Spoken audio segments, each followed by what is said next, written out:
Bonjour Jean-Pierre Jeunet. Bonjour. Votre nouveau film est bien sûr un événement, j'allais presque dire comme à chaque fois, il s'appelle Tess Pivette. C'est l'extraordinaire, extravagante aventure d'un jeune homme. Ça se passe aux États-Unis. C'est une aventure de découverte qui va finalement être une sorte d'épopée humaine. Oui. Oh, oui.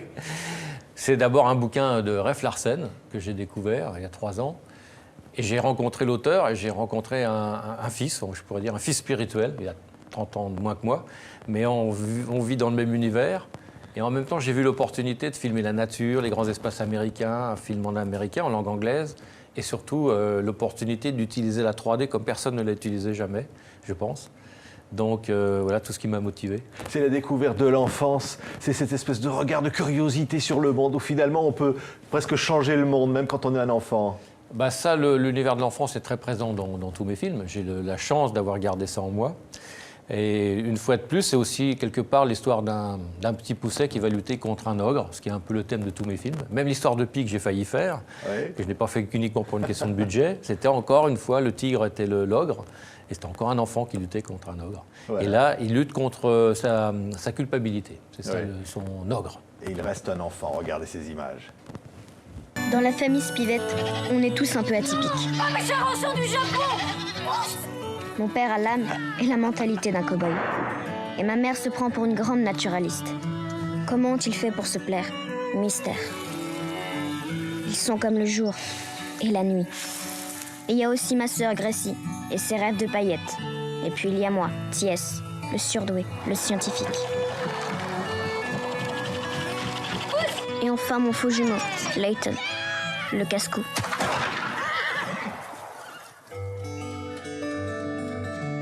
T.S. Pivette, votre invention a remporté notre prestigieux prix Bird. Wow. Ils me prennent pour un adulte. Ce voyage me terrifie. Mais c'est décidé. Je pars demain pour Washington. C'est décidé, il part pour Washington. Et il s'appelle donc Kyle Catlett, ce petit enfant, ce comédien extraordinaire. Oui, extraordinaire, vraiment. Moi, je le mets au même niveau qu'Audrey Tautou, au niveau technique. Et c'est un enfant qui a une histoire incroyable, personnelle, que je ne peux même pas raconter. Et il est lumineux comme je n'ai jamais vu, tout le temps, content, positif, lumineux. Je l'ai vu pleurer une fois parce qu'il avait perdu un criquet, un insecte. Ouais. Et là, on se rend compte tout d'un coup qu'on a affaire à un enfant de 9 ans, pas un acteur, quoi. Et il était tellement technique. Il y a une grande scène de discours, il avait 4 pages de texte qu'il a débité devant les figurants. Ça devait être extrêmement impressionnant. Et à un moment, il fait une pause et la coach derrière lui souffle. Il lui dit non, ça, c'est pas un trou de mémoire, ça s'appelle une pause. Si j'ai un trou de mémoire, je bougerai mon pied comme ça 2 fois. Il était super pro en même temps. Alors Helena Bonham, Carter et puis évidemment Judy Davis, il y a des comédiens formidables qui sont dans ce film. C'est une épopée romanesque à travers les États-Unis, mais finalement qui parle à tout le monde, parce que finalement, cette histoire, c'est celle de l'invention du monde à travers le regard d'un enfant. Tout est possible. L'invention du monde. Il découvre le monde et il découvre les inventions. C'est un inventeur. Et il va découvrir le vrai monde. Alors c'est aussi une vision à la fois de la science et de la poésie, qui est un truc moi qui me fascine.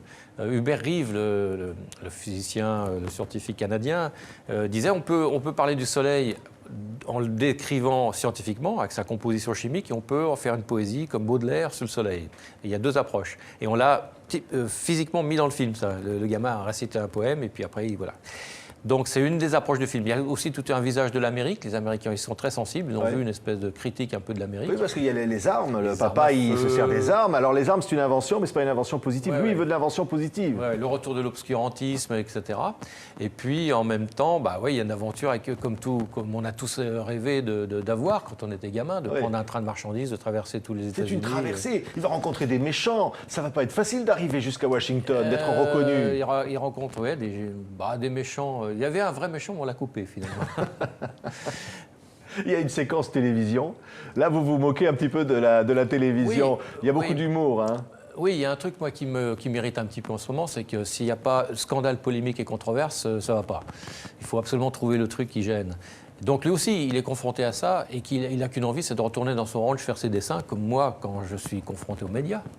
Où j'ai qu'une envie, c'est de retourner à la campagne, faire le prochain film en faisant mes storyboards. Oui, mais évidemment, tous vos films, je disais évidemment Amélie Paul, Un long dimanche de fiançailles, Des lacs et tous ces films-là, c'est finalement votre patte. Il y a vous, votre écriture derrière.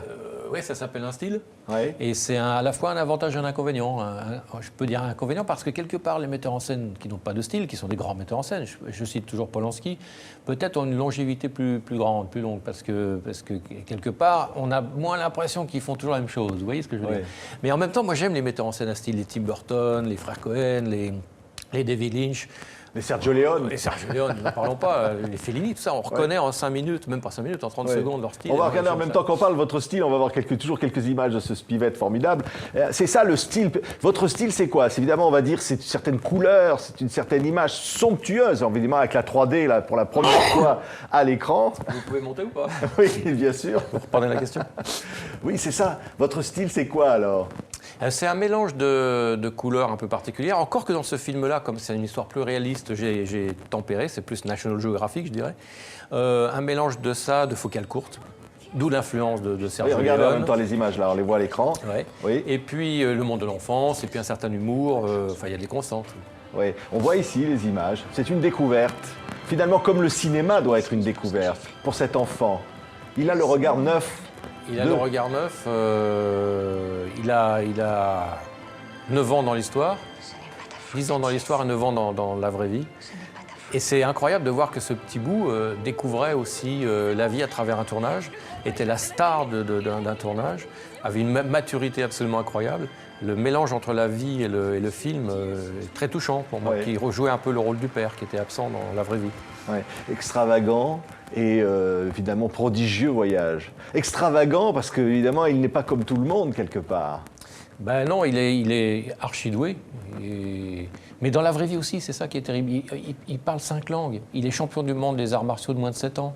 C'est un gamin particulier. Il a dit, je suis T.S. Pivett, je veux faire ce film, c'est moi. Il voulait faire toutes les cascades, il est très physique, très costaud, invulnérable, alors que c'est une crevette, il fait 1m20, il est tout petit.